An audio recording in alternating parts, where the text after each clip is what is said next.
They buy the shiny, sparkly thing. Okay. Hmm. They're like, oh, look at that. Oh my God, that's so cool. I should buy that. Yeah. And they buy it. And Hmm. then it sits there because they're not implementing it. It isn't anything that affects Hmm. the Hmm. safety of anybody. It's Hmm. not a revenue generating thing. To really know what your labor numbers should look like, what your scheduling should look like, because you can look at what you've done the last 30, 60, 90 days. Hmm. And based off of that, you're like, oh, you know what? There's only 5 dogs that come in that first hour. Well, great. You don't need 4 people standing there for 5 dogs. I think the biggest thing is your relationship with the pet parent. Okay. Hmm. Hmm. When I've done 2 surveys now of my clients, Hmm. what's the one thing that stands out that you love about my Fun for Pets dog daycare facility? And they'll Hmm. say Hmm. they know my dog's name when I walk in the door. Is we don't want to socialize with humans anymore. We'd rather just be with our dog and have unconditional love. And then the secondary side of that is the dog is just part of who we are as an existence. Hey guys, before I start the podcast, a quick introduction. My name is Warnith and I'm the founder of Pet Excel Marketing. Pet Excel Marketing is a marketing agency that specifically works with pet businesses.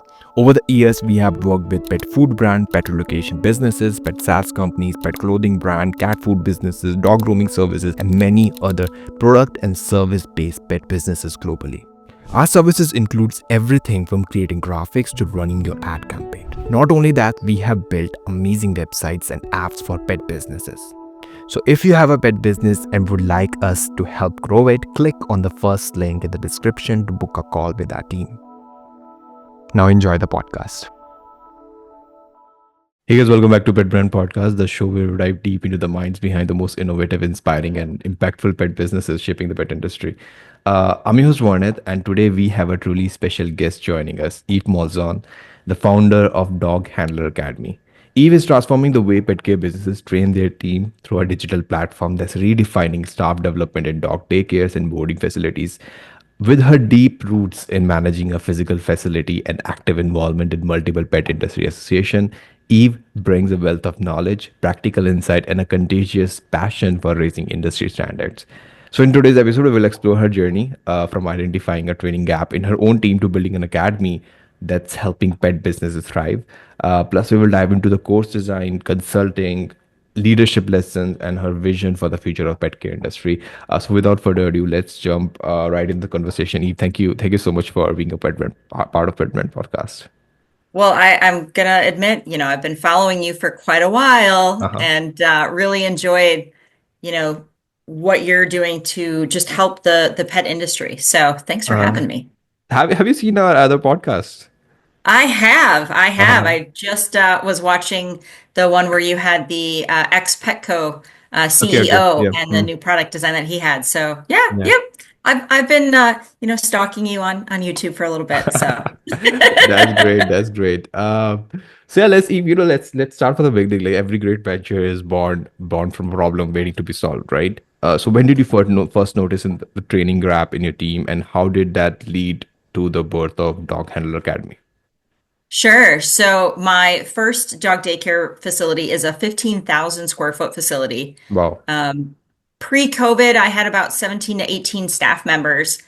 And even then, just creating standard operating procedures and trying to be consistent in training. Hmm. Because I couldn't be the one to do all the training myself, right? Hmm. Like I'm already working 60 hours a week and trying to train new hires was just not ideal. So you would Yeah. Yeah. hand that off to a senior staffer. Well, how one senior staffer does it versus another senior staff, a Hmm. little different. One might go, well, yeah, I know this is how we're going to do it, but this is how I like to do it. Hmm. And so I wasn't seeing that consistency. Hmm. And then COVID hit.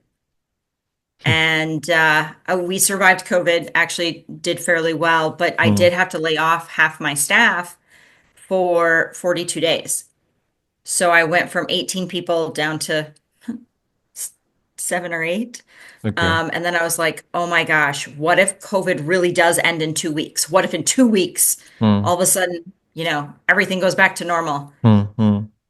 These staffers might have gone and gotten other jobs. How am I going to hire Hmm. and train Hmm. 12 people all at once? Yeah. Hmm. And panic set in.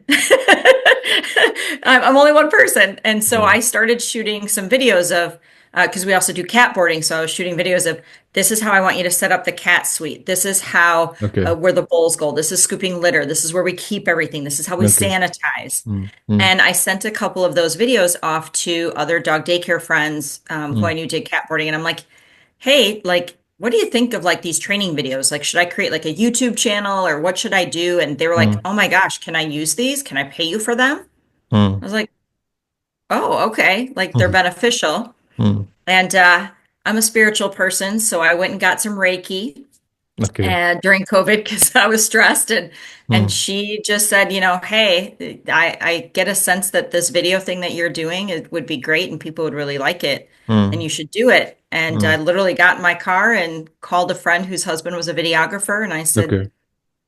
tell me what this is going to cost. I have Mm, an idea for a new business. mm, And he was excited, obviously animal lovers. So they were like, yeah, jump in. And then I called a woman I used to work with at mm. in corporate America who did uh, editing skills, book writing, Okay. Mm, and graphic design. And I said, "Hey, I'm going to need some help. You mm, interested in a virtual part-time job?" And so mhm. she jumped on board, and we literally within 2 weeks had already started shooting videos of dog body language, how to Mm. take on and off the 12 different types of body harnesses that are currently in the market today. Wow. How do you identify the 8 different types of poop that come out of a dog? Wow. Because if I say diarrhea and you say diarrhea, we might have two different visuals of what Mm. diarrhea really looks like. Yeah. So Yeah. just Mm, giving that context, mm, so that was really the what does it take for you to come in off the street and walk into a dog daycare and mm, be able to learn some basic knowledge to mm. get you feeling confident. And that's really the key thing. Because when you walk into the dog daycare and you're like, oh, I'm going to play with puppies all day.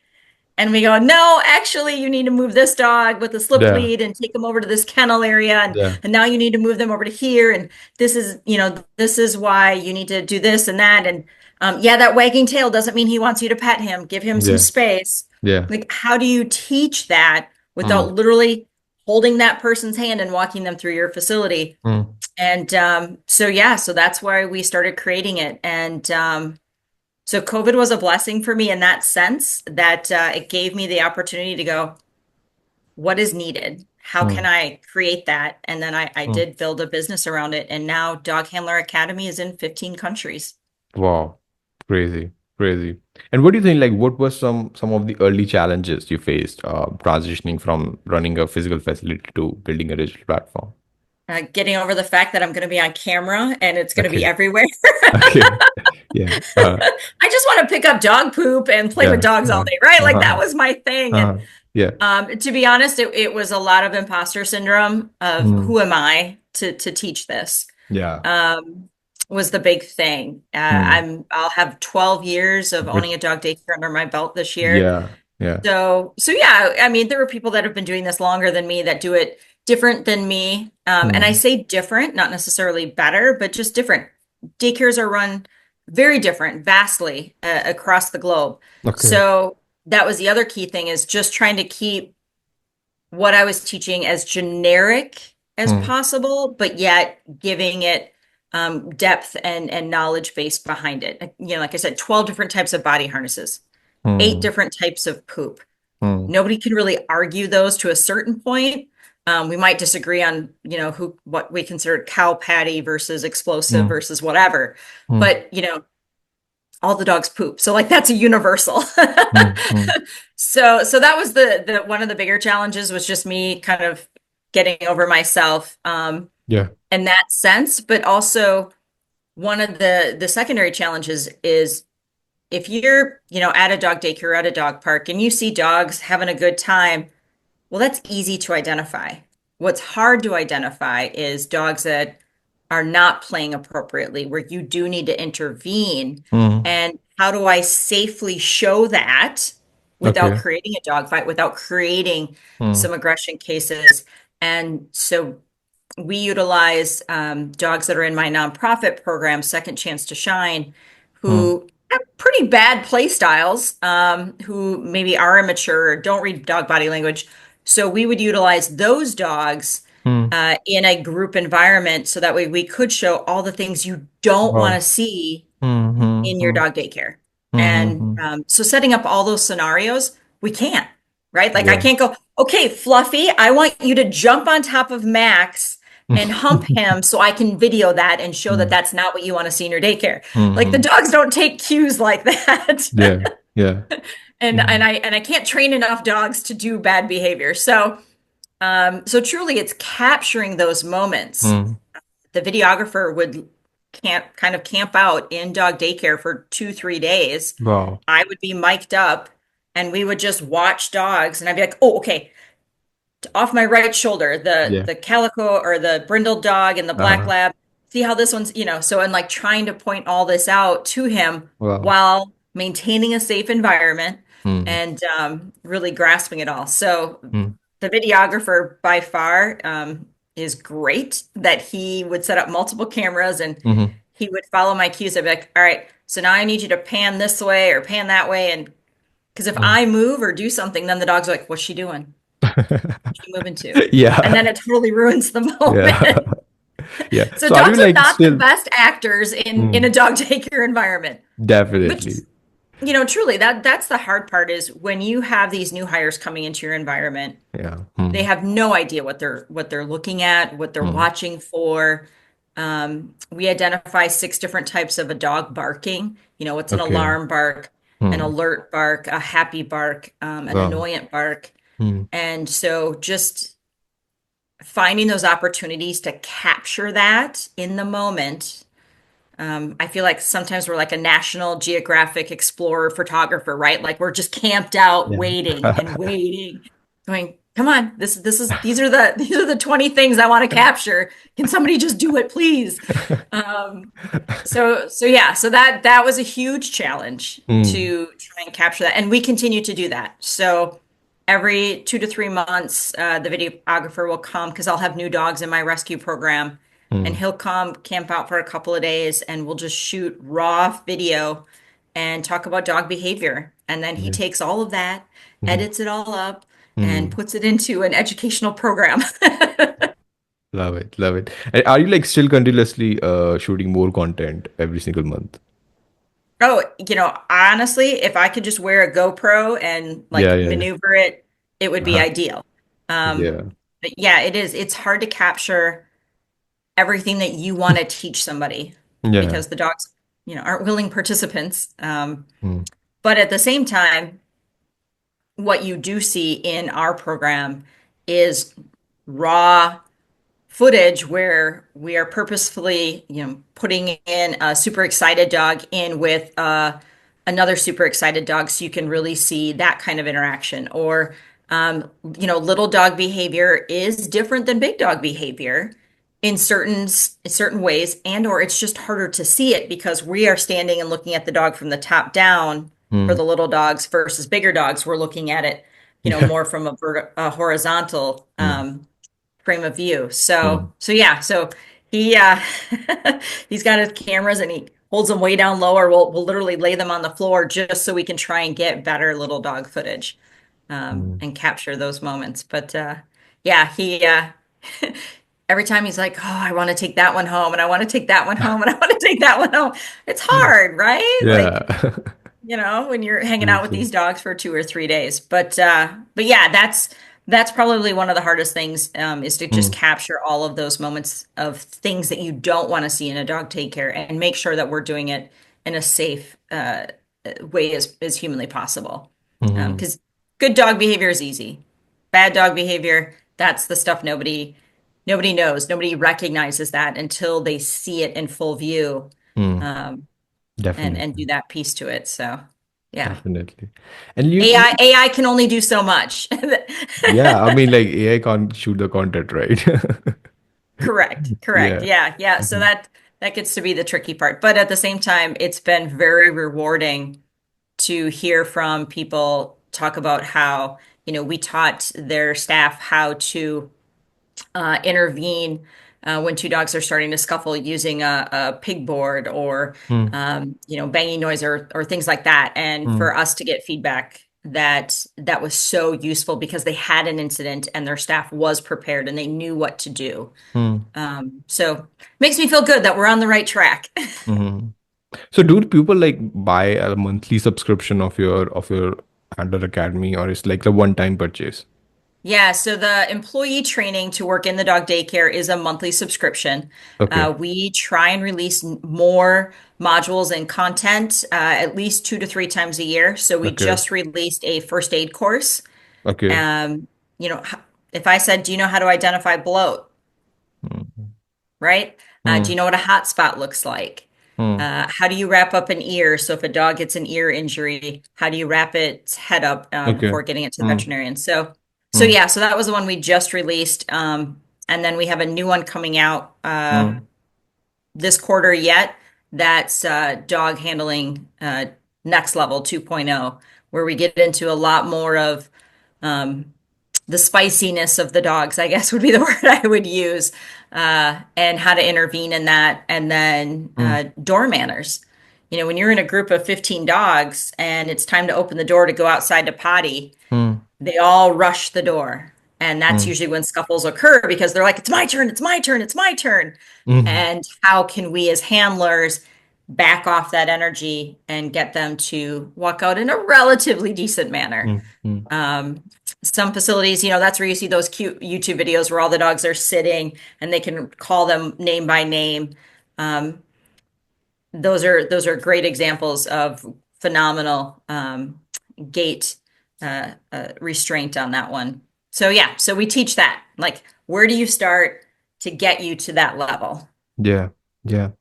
And could you walk us through the dog handler to dog day trainer course and the kind of like transformation business can expect from it?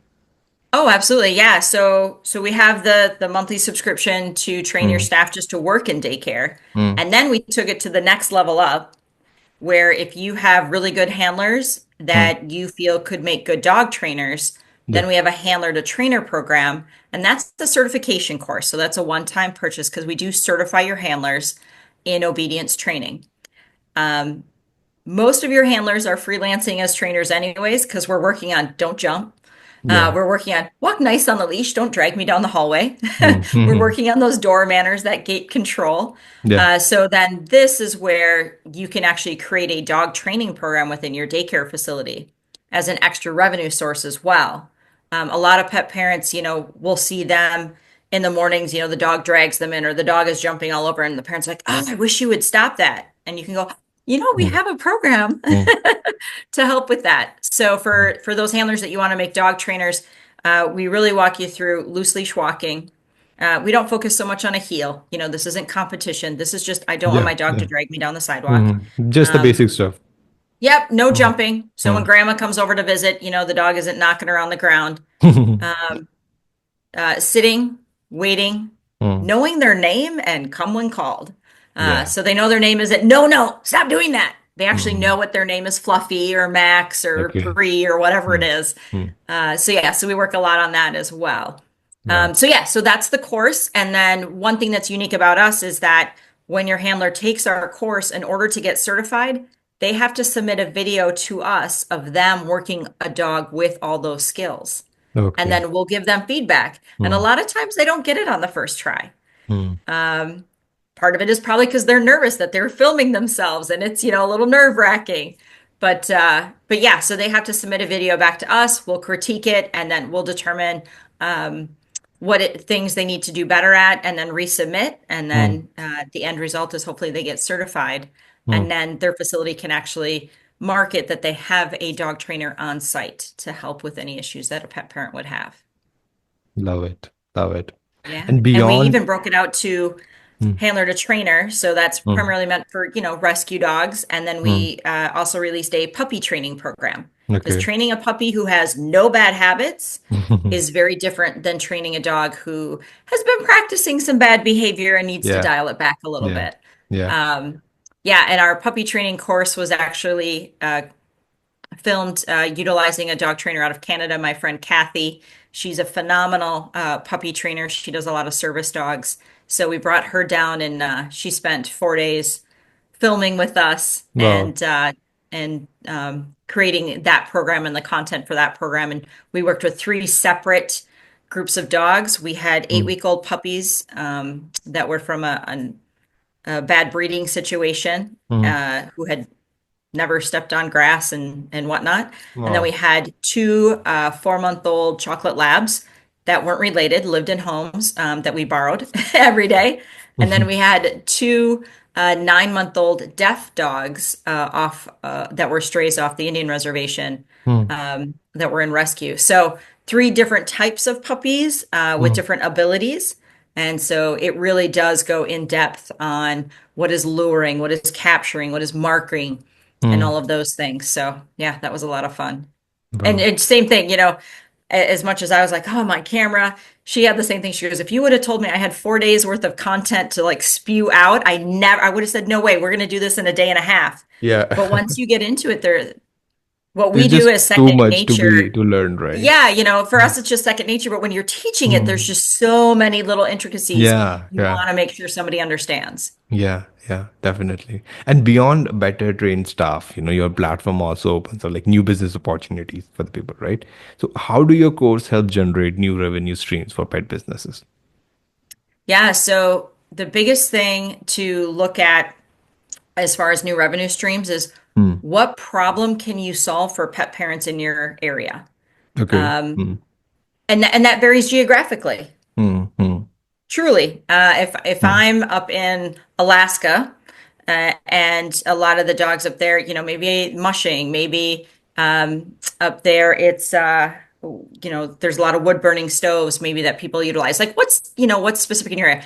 Hmm. I'm in Wisconsin, so we do a lot of outdoor recreation, Hmm. camping, Hmm. hiking. So for us, one of the things that we really tout is off-leash recall Hmm. and stranger danger. So people love to take their dogs camping. There's Hmm. tons of dog-friendly campgrounds, but when your dog is on a tie out at the RV, which is totally different than their home, and they see somebody walking by, they're going to be super reactive.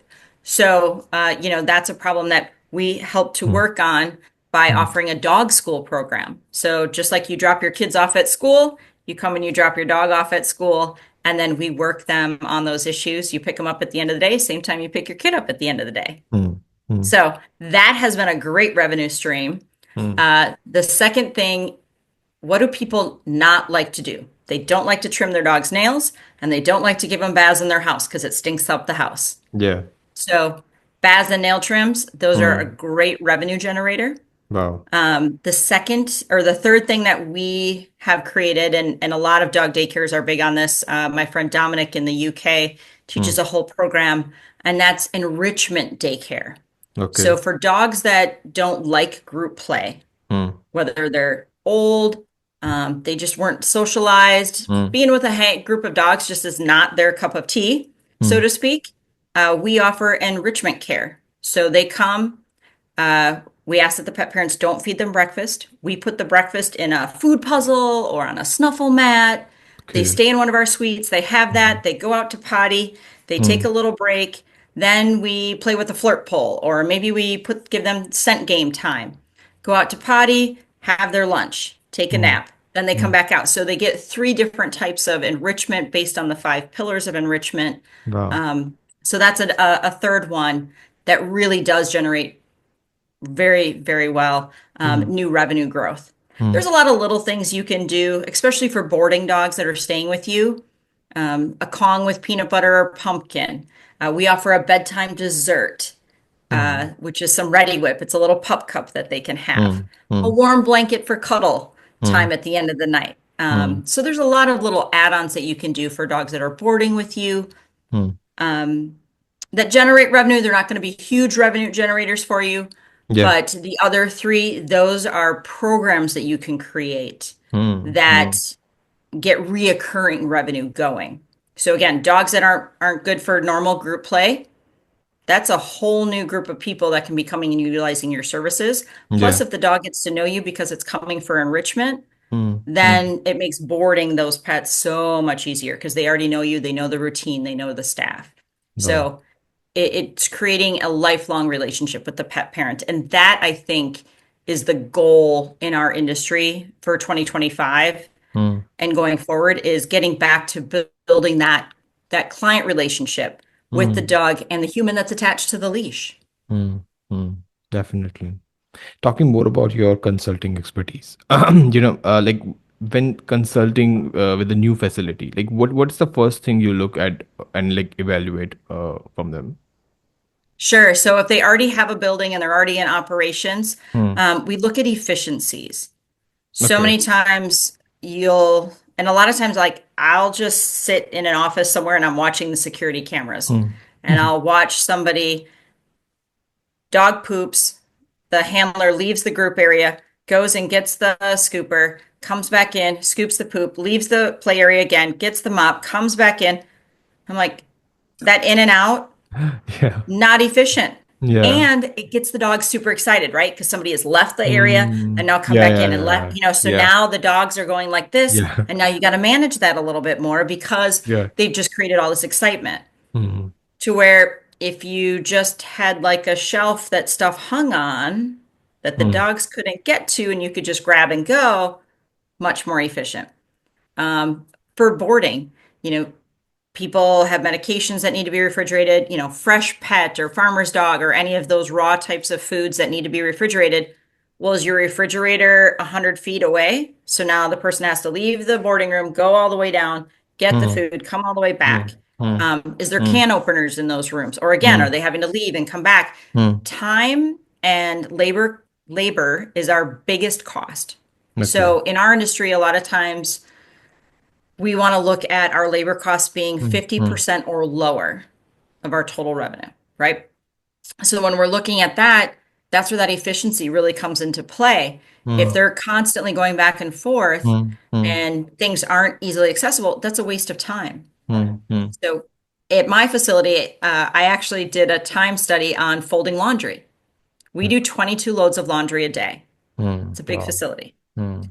So if my staff are folding every little rag, pee rag, every towel, every blanket, every sheet of laundry that we do, it takes about 13 minutes per laundry basket. Yeah. So I said, no more folding. We're done Mm. folding. Yeah. We got giant Rubbermaid garbage cans, and this Okay. one is marked sheets. This one is marked blankets. This one's Mm. marked towels. Mm. So now Mm. you're just throwing them into there. Takes you Mm. less than 6 minutes. Yeah. Mm. So if I now gained 6 minutes times that by 22 loads a day, Mm. that's significant. That's more time that handler can be in the play group, that handler could be cleaning something else, that handler could be spending time with the dog. Mm. Mm. Um, so it's just those little efficiencies that really do make a big impact on your business. Yeah. And it's something people don't think about. Yeah. So basically, this comes under like designing the facility according to, to get the most out of that, right? Absolutely. Yeah. Design is a big one. And just in our industry, Mm. floor space is revenue. Mm. So I yell at a lot of the dog daycare owners, like, why do you have an office in your building? That office does not create revenue. There's no ROI there Yeah. other than Mm. a place to, Mm. to store all your crap, which is usually Mm. what happens. Mm. Mm. Um, why can't things be up on shelves? Why in a hallway? Why do you not have an entire shelf along that hallway that Mm. everything sits up on? Yeah. Mm. The objective is get everything off the floor because the more floor space you have, the Mm. more Mm. room you have for the dogs to Mm. enjoy, to interact, to train, to do whatever. Um, so get things off the floor. And once they start really processing that, then it's like, oh, like right now with enrichment, people are like, well, I don't have any space for enrichment. Yeah. Do you have an office? Yeah. So when you sit in your office, how productive are you? Or are your staff constantly coming in and out and asking you questions? Oh, they're in and out all the time. Then you're not productive. That's actually a Mm. waste of your time. Mm. So get your office out of your facility, get it in your house, Mm. and make that office your enrichment area, cat boarding, small animal boarding, something that's going to generate revenue. Yeah, definitely. Yeah. And then the Mm. secondary piece of that is safety. Um, so that's a big part of Dog Handler Academy. Mm. And a Mhm. big thing that I always talk about with my clients is when you're going to make a decision of investing money or changing something in your building, Mm. Mm. Is it increasing safety for staff, safety for the dogs, or safety for the facility? So that is my measuring stick when I'm going to spend, money on a piece of equipment or do a renovation or something like that. Hmm. Is it increasing the safety of the staff? Staff are always number one. Okay. Safety of the dogs, number two, and then Hmm. safety of the facility. Hmm. And like, do you think whenever you consult these with this client, with this new beginner client, do you like what's the most common financial mistakes that they are making with their dog daycares? They buy the shiny, sparkly thing. Okay. Hmm. They're like, oh, look at that. Oh my God, that's so cool. I should buy that. Yeah. And they buy it. And Hmm. then it sits there because they're not implementing it. It isn't anything that affects the Hmm. safety of anybody. It's Hmm. not a revenue generating thing. Yeah. And I can give you tons of examples when I talk to people. I've had clients that buy aqua treadmill, and then they realize, oh, it takes up so much space. It's just been sitting in my back room. Hmm. Hmm. Great, that was $10,000. Yeah. My best example is a guy. He started his dog daycare business, Hmm. and I went up to visit him, and he's like, "Oh, do you see this comic strip that I have up on my ceiling right there? I paid $5,000 for the rights to blow God. it up and put it in my lobby. God. What did that help? Like, Yeah. Yeah. you could have spent that $5,000 on, better flooring or, Yeah. Hmm. enhanced camera system, like something that would Hmm. have benefited the dogs, other Hmm. than you just thought it was cool that now you can say you paid Hmm. $5,000 for a comic strip that nobody Hmm. cares about." Hmm. He Hmm. actually ended up closing 8 months later. Okay. He bought a lot of the shiny, sparkly things that Yeah. had no bearing Hmm. And also, like, whatsoever. do you also help with like the customer research of that specific area? That hey, like if somebody reached out to you like, hey, we want to start dog daycare business, right? So do you also help with the research? Like, there actually customers that you're going to come at your facility? Yeah, so a lot of people that just want to jump into our business because again, they love dogs, Hmm. Yeah. but they don't know like where to start. Hmm. Some of them might start in their homes as dog walkers or pet sitters, Yeah. and Yeah. other people just they hate their corporate jobs. Um, and they say, I need to find my why, and I love animals, and this is what I want to do. Hmm. And I'm like, great. Okay, where do you live? Um, what's your home life situation? And I always do ask, like, what's your home life situation? Hmm. If you're a single mom with two kids, okay, then you need to really think about you're gonna have staff right away and things like that. So yeah, I do a lot of research, not only just with them, but also what's their, what's their 10-year plan? Like if money was no object, what do they want it to look like? So that way I know where to get them to start. If they're like, yes, I want to have multiple locations, Hmm. possibly franchise. Okay, great. Then we need to look at kind of cookie cuttering what Hmm. you want to start with. Hmm. I always tell people, I've done a lot of market research in my area and for some of my clients. People are willing to travel 10 minutes out of their natural way to work Okay. or home or school Hmm. to drop Hmm. their dog off to daycare. Yeah. 15 minutes at the most. Hmm. Hmm. Um, Hmm. so, and it needs to be convenient in and out. So Yeah. off of a major exchange. You don't need a huge parking lot because Hmm. again, they're just dropping and going, just like kids at school, right? In and out. Have a way that they can get in and out. So that's a key thing that I always look at. To how close is your competition? So that way you kind of know how do you need to be different in order Hmm. to gain clientele, Hmm. and then how far away are you willing to drive you yourself? Yeah. Hmm. So if you live out in the country, well, and you want a high volume, lots of locations, well, you're gonna have to drive into the city.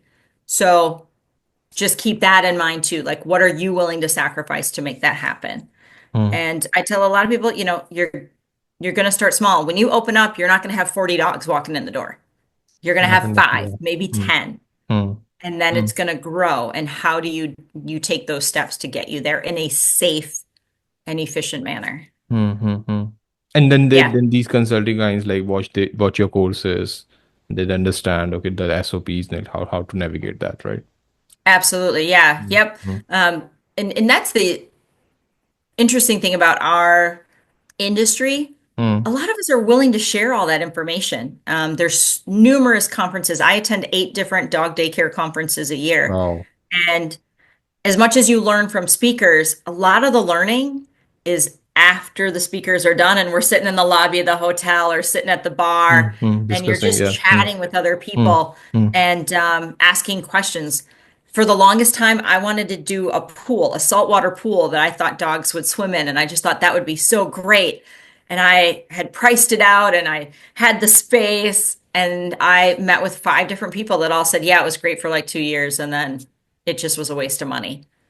And I was like, oh, it's like a $20,000 waste of money. Yeah, yeah. So instead, I just made another outside play area that my dogs can enjoy that has an Mm. overhang on Mm. it, and Mm. so on rainy Mm. days, that's what we use for Mm. potty area. Mm. Basically So I saved investing, myself. yeah, yeah. Basically investing in the things that are already working, right? Correct. Yeah. Yeah. Mm. Yep. Mm. And what works in different areas. Mm. Mm. So I have a friend that has Doglando University in Orlando, Florida, Mm. and her facility is mostly outdoors, and she has designed it to be very natural. She's got natural ponds in there Okay. and wooded areas and all that kind of stuff. Mm. Mm. Um, and that's not something I could do in Wisconsin where we get snow and sleet Mm. and Mm. cold weather. Mm. But it's figuring out what works in your geographic area is super, super important. Mm. I always feel it's not so much the demographic as it is the geographic. Mm. A lot of places in Texas or down south in the Mm. United States, it's warmer weather, so they can Mm. do more Mm. outside stuff. But Mm. then when you get to like Arizona's and some Mm. of those areas where it's too hot, well, then it's got to be indoor. Yeah. So there is just that fine line. But yeah, figuring out geographically what fits your market Mm. is super, super important. And then you can look at your demographics. Wow. Mm. Do the dogs need TVs in their suites so that way they can watch Bluey while they're, taking a nap? Yeah. Um, are the pet parents gonna want to FaceTime their dogs or things like that? So yeah, really thinking about, geographic, then demographic, Mm. and fitting all of that into your long range goal when you Mm. want to build out your facility. Mm. Love it. And to just sum it up for someone who's listening to the podcast, what are your best tips for trimming the fat in a pet business without sacrificing the quality? Yeah, the biggest thing is look at your staff schedule. Okay. Mm. 100%. If like I said, labor costs being at 50% or below. Mm. I personally love to hover in that 43 to 45%. Okay. Mm. Um, that's kind of the sweet spot for me from a labor cost. Mm. Mm. And Mm. the key to look at is when you're scheduling your staff to work in your facility, not Mm. everybody needs to show up at open time.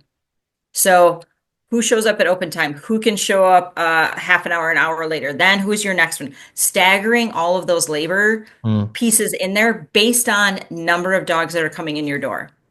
So that's hard to do for a startup company Mm. because every day is going to be different and you're just trying to grow the business. But for those that have been in the industry at least a year, you get to really know what your labor numbers should look like, what your scheduling should look like, because you can look at what you've done the last 30, 60, 90 days. Mm. And based off of that, you're like, oh, you know what? There's only 5 dogs that come in that first hour. Well, great. You don't need 4 people standing there for 5 dogs. Yeah. So bump 2 people to come in an hour later. And then Mm. look at what's your next chunk and when's your Mm. next chunk. Mm. So staffing according to the number of dogs coming in your door, because Mm. then you're not sacrificing safety, Mm. but you're being much more efficient. Yeah. And then the second thing truly is that efficiency, Mm. making sure that all the tools that they need to be effective Mm. are right there, that they're not running all over the Okay. building. Mm. And part of that too is communication. Yeah. Where boarding just seems to be the biggest one because it's like, well, where are their meds? Where's their wet food? Where's the water jug? How Mm. do I get the water jug? Mm. From where the dog is in the facility to going outside to potty, like what does that look like? How do you get them out there Mm. efficiently and safely? But yeah, time is money. And in, Definitely. in a Mm, dog daycare, it's service, right? We're a service-based industry. So mm, time definitely equals money, equals profit, mm, and staff equal cost. So really kind of getting to that mm, is very important. And there's some great experts in our industry. Sean Felty has created a great program that really helps people dig deep into that. mm. But yeah, the labor is really what trips up a lot of people Okay. in this industry. And again, you're getting into it because you love dogs. You're not even thinking about the fact of you have to manage staff, Mm, mm. which means managing drama, which means making people happy, which means cost. There's so many things that go into when you have staff Definitely. that, Yeah. Mm. you just want to play with dogs all day. And then you have all this other stuff. Yeah. And your whole focus is like managing these people instead of like what you really wanted to Right? do, right? Absolutely, absolutely. And a lot of the owners will say that. They're like, ah, if I could just Mm. clone myself, I would do this all day long. Yeah. And that's kind of where burnout comes in Mm, as the entrepreneur, as the owner of a dog daycare business. mm, mm. It's the burnout, not so much of the dogs, but it's the Definitely. rest Yeah. of the business, right? It's the Definitely. Yeah. staff, it's Yeah. the costs, Mm. it's the pet parents that Definitely. can Yeah. really be draining on us as Mm. well. Hmm. Um, so yeah, so it's all those other things, social media. Yeah. Yeah. How many dog daycare owners are like, how do I do a TikTok? Yeah. Yeah. What's a Facebook reel? Yeah. Mm, That it's just not what we originally went into it with. mm, So having to wear all those hats mm, and really getting to know the fact that you can outsource that. mm, mm. Um, so we talked about, I own two dog daycare and boarding facilities. I own a dog training facility 3 hours away. I Wow. have Dog Handler Academy, Mm. which is in 15 countries, and I have two nonprofits. I have five virtual assistants that Wow. help me and manage my Navigate life. this. Wow. I mean, when I tell people I just show up, I literally just show up. I'll be honest, your podcast is one of the few that I actually signed up all by myself. Yeah. Oh, wow. Yeah, I mean, one of my virtuals, she's my COO, my Chief Operating Officer, and Okay. she has control of all my emails, of my calendar, Wow. and she helps to Mm, keep me in line. mm-hmm. Behind me, each one of those big white ones, those are my businesses or my nonprofits, and then all Wow. those little sticky notes are my goals for 2025. Wow. And so as we accomplish, then we pull them off, and hopefully by the end of the year, those will all be beautiful white, and there'll be no colored sticky notes. Yeah. Love it. Love it. Uh, let's talk more about the scaling and differentiation in the pet industry. The pet care industry is more competitive than ever, right? So in Oh, today's goodness, yes. saturated market, how can a pet business truly stand out? I think the biggest thing is your relationship with the pet parent. Okay. Mm, mm, When I've done two surveys now of my clients, mm, what's the one thing that stands out that you love about my Fun for Pets dog daycare facility? And they'll say, mm, mm. they know my dog's name when I walk in the door. Wow. So when you walk in the door and I go, oh, hi, Fluffy, so nice to see you. That pet parent's like, they know Fluffy. Oh my gosh, Fluffy's Yeah. important. Yeah. So truly, it's that relationship. It's Mm, that treating your clients like family, like the good family that you like, mm, super important. mm, But yeah, that by far is the biggest thing is nurturing that relationship. mm, So having a puppy training program that then you're nurturing that dog throughout its stages of life. I mean, if you think you're going to have these clients for 10 to 12 years, mm. that's a long life cycle.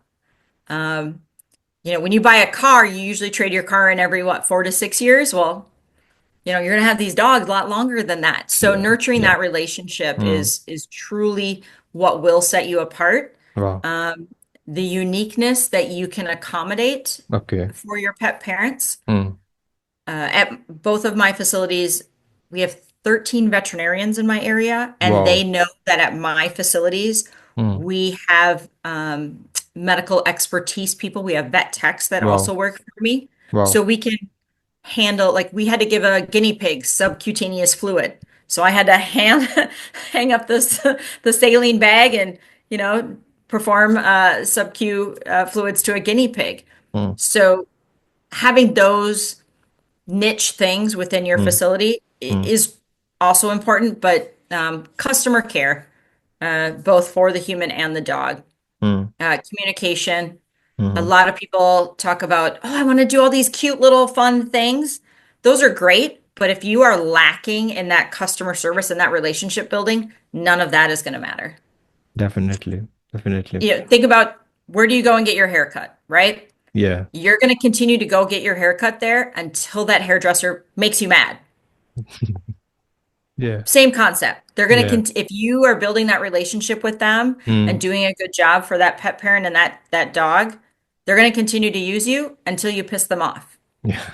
And then That's they'll go find somewhere else. mm-hmm. So nurturing that relationship is Mm, 100%. mm-hmm. My front desk people are salespeople, but they're salespeople in the sense of relationship. Mm, mm, definitely. And on the side note, Eve, like, what do you think? What do you think? Like, if somebody is listening to this podcast and they are not familiar with the pet industry, right? What do you think? What's fueling this growth of pet industry, of pet parents spending money on their pets, on doggy daycare, and all the other stuff? I think the fact that humanity has kind of taken a nosedive. Um, I think we were pretty good pre-COVID, and then COVID just threw Mm, everything for a loop, right? There are mm, so many people that are choosing to live alone. There's couples that are choosing not to have children. mm, And mm, mm. um, I look at how many college kids have dogs and they pay for their dogs to come to daycare. No. Where are they getting this money, first off? I mean, Mm. when I was in college, I was broke. And Yeah. they're bringing their dog 2 to 3 times a week at $30 a day. I mean, they're No. spending $90 a week as a college kid to bring their dog to daycare. Mm, mm, So I think it's the multiple things, but I just think mm. somewhat to the extent of the collapse of human connection Okay. has led Mm, people to mm, really focus on their pets. mm, The mm. secondary piece to that are pets are now a lifestyle. Yeah. Growing up in our previous, our parents' generation and our grandparents' generation, Mm, the mm. dogs hung out in the backyard or on the farm, right? Yeah. Yeah. Now they're like, oh, Fluffy has to have his own elevated bed that's parallel to my bed, and so that way, we can look into each other's eyes. Mm, mm, Now having a dog is a status symbol and it's a lifestyle. mm, There's Think of all the outside places to go eat and travel, and the hotel industry now would love for you to bring your pet with. mm. So there's two folds to that. One is we don't want to socialize with humans anymore. We'd rather just be with our dog and have unconditional love.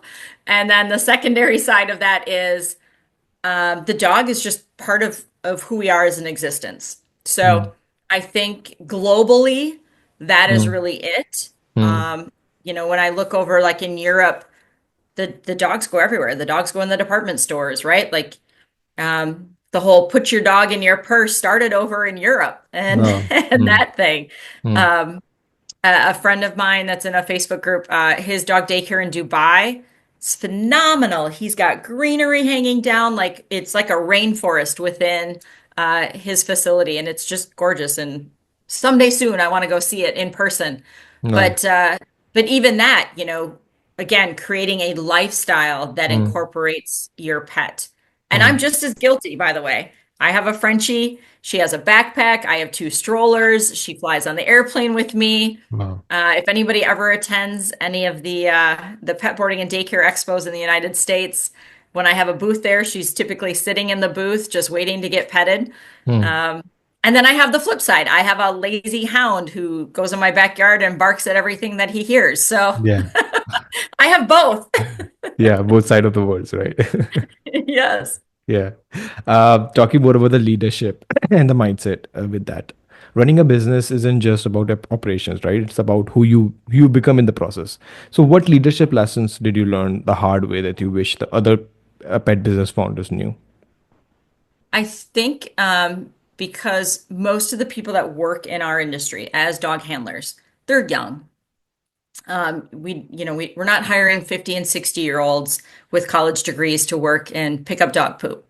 We're hiring people typically 30 and under. Mm, mm, And so the philosophy of treat people the way you want to be treated does mm, not pertain. It's treat them the way they want to be treated mm, and meet them where they are at. And I mm, mean that both emotionally and physically. So many, again, of these younger 20-year-olds who had to survive COVID and be antisocial for so long. If I say, hey, why don't you come and meet me in my office? They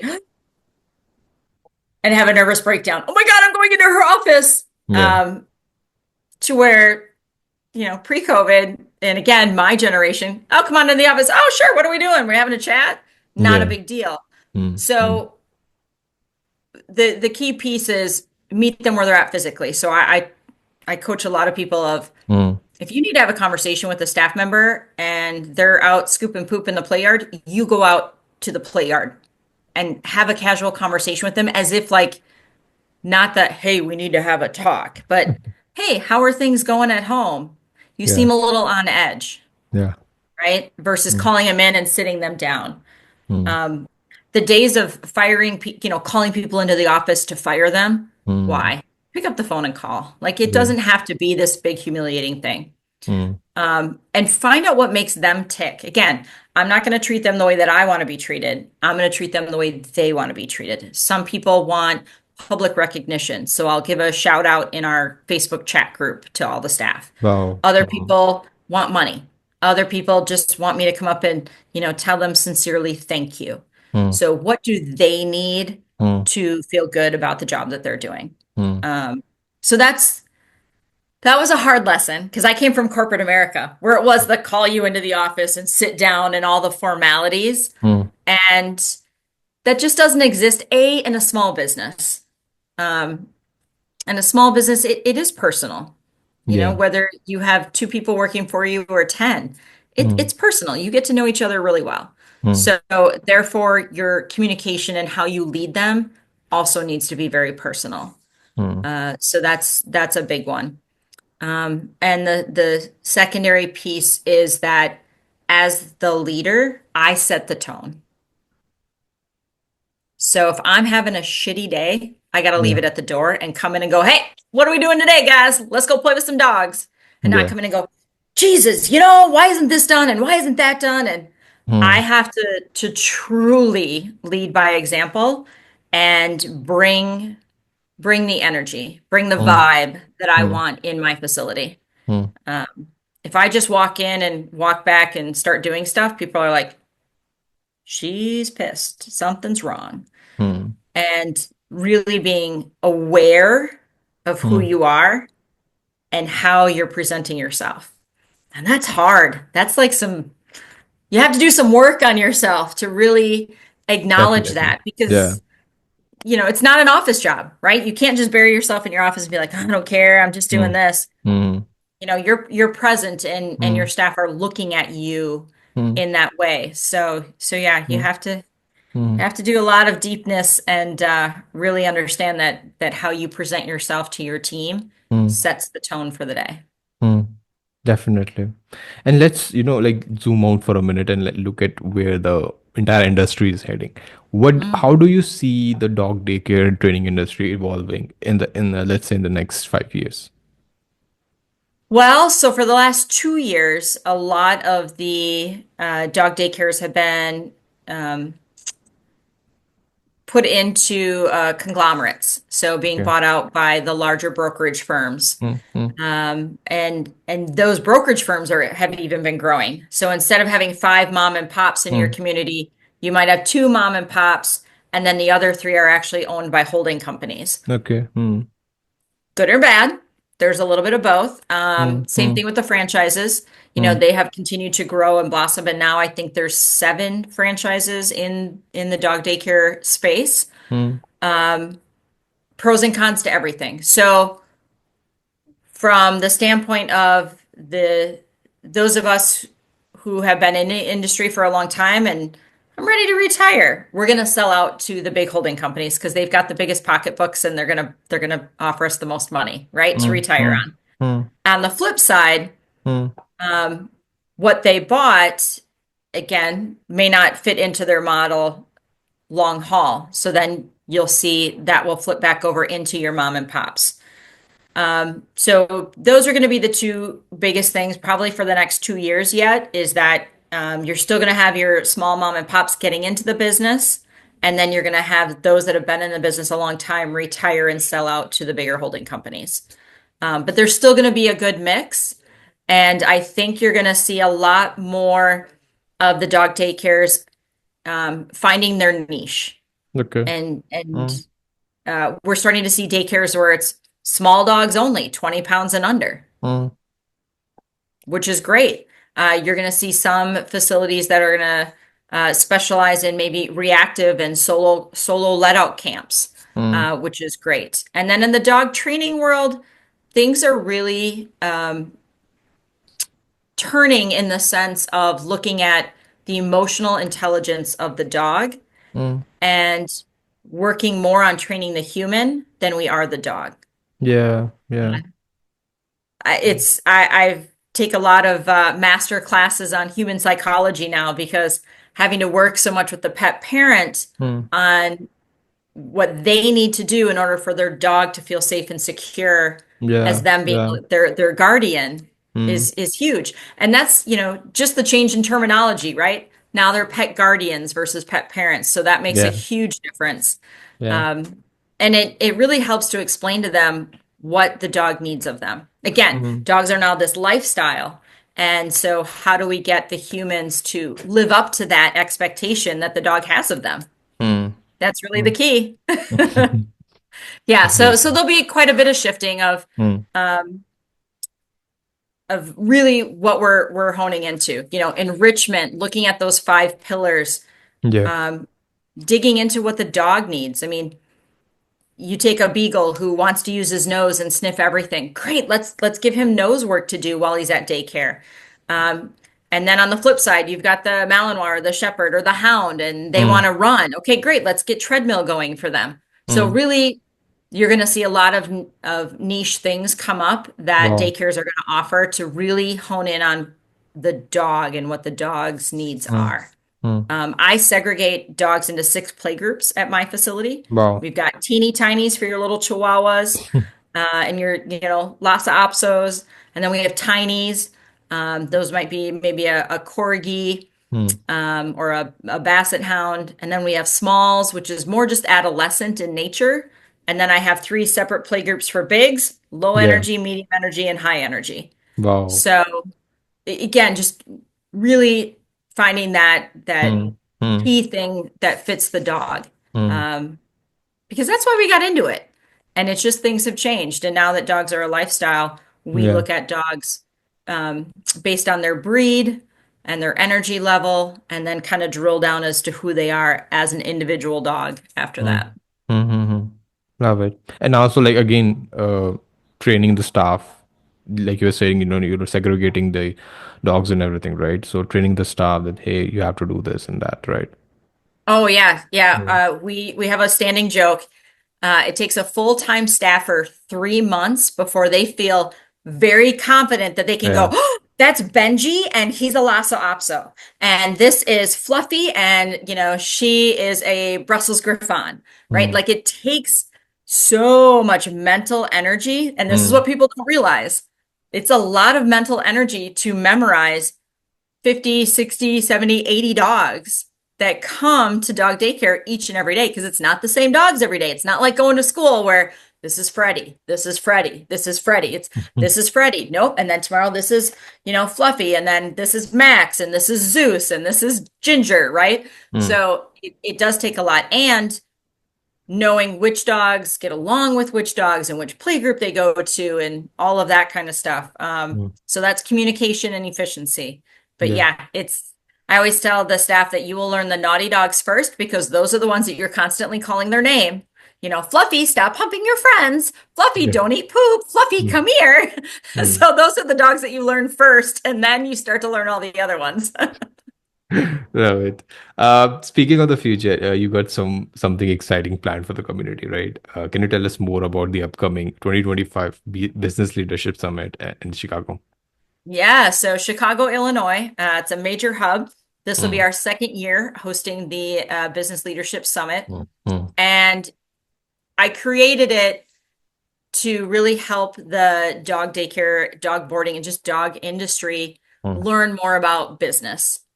Again, we get into it because we love dogs, and then we have to learn all the other stuff. So we've got someone who specializes in human resources that's going to talk to us about how do we find good talent.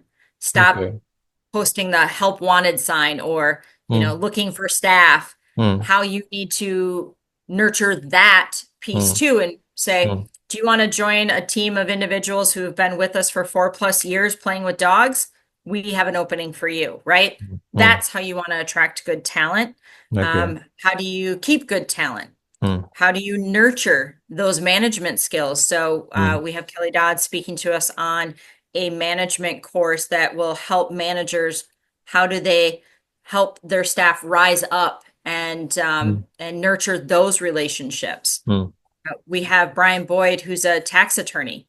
Wow. What you've created your business name. Now, Mm. should you be an S corp or a C corp? How are you maximizing your Wow. profits and not handing everything over to the government for Mm. taxes? Definitely. Yeah. So that one's really important. Mm. Marketing and yeah, so time efficiencies. My friend Mark, who runs a phenomenal facility in California, you Mm. know, how did he know what to delegate? How does he still keep on top of things? He Mm. recently did a time study in his facility, so I'm dying to hear about that.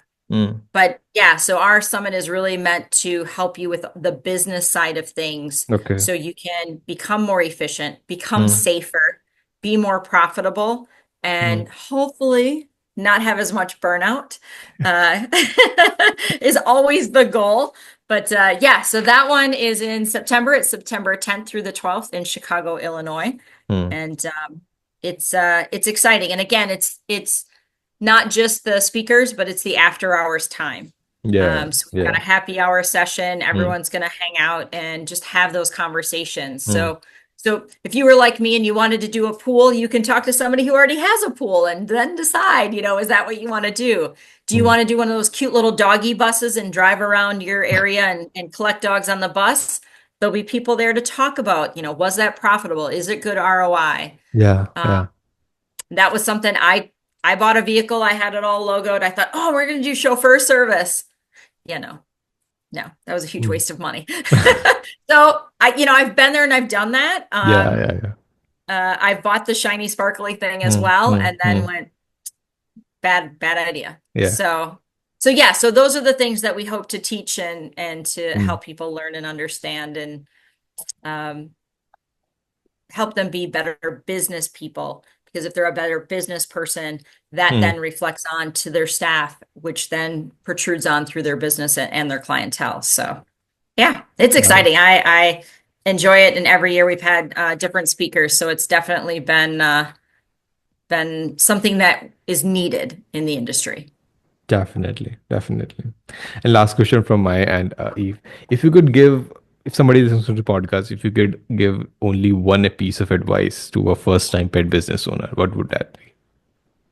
Oh, one piece of advice to the pet business owner. I'm gonna go with don't buy the shiny sparkly thing. Okay. Hmm. Hmm. You just don't do it. I mean, I bought the vehicle and I got it logoed, and that was like $20,000. Wow. I could have spent that money somewhere else. Safety of Definitely. my staff, Hmm. safety of the animals, safety of the building. Hmm. That yeah, you don't need to start with Hmm. um, Basically, the just glass focusing on the enclosure. things that's already working, like on other daycare center, right? There's Yeah, always and that's just it. Hmm. If my one facility, Fun for Pets, if you look that up on Google Maps, it's an ugly white brick warehouse. There is nothing special about Yeah, it. but it works. Um, it works, right? It's Hmm. what's on the inside that Hmm. is safe for the staff and it's safe for the dogs, Hmm. and that's the important thing. Paint goes a long way, and what you invest in today may not be what you want in the long term, but is this going to get you up and running, create safety, get you income that then you can upgrade later? Hmm. So right now I've been swapping and taking care of a dog and then paying for materials and having somebody, a tattoo artist, and he's been doing murals on my building. So now my ugly white building, it looks pretty swanky now because I Hmm. have all this really cool dog graffiti on it. Hmm. But Hmm. so those are just things of you don't need to come in and Hmm. wrap the thing in gold, right? You don't need gold toilets. You don't need all this fancy stuff. What you need is a safe, fun environment, Yeah. and that then gets you started and down the road. You Hmm. can add the shiny, sparkly things later, Hmm. but when you're first getting started, that's where everybody makes a mistake. And you need to step into this with as little overhead as possible because it's going to take you time to build those pet relationships and to get that cash flow. Definitely. Yeah. Hmm. And guys, that brings us to the end of another episode of Pet Brand Podcast. Thank you so much, Eve, first of all, for your time. Well, thank you. It was a lot of fun. Love it. And if you're a pet business owner or team leader looking to level up your training and operation, I highly encourage you to check out everything he is doing at Dog Handler Academy. I will leave all the links in the description below. And as always, I'm Varun, your host. Thanks for tuning in, and we'll catch up in the next episode where we continue exploring what it takes to build lasting and impactful pet brands.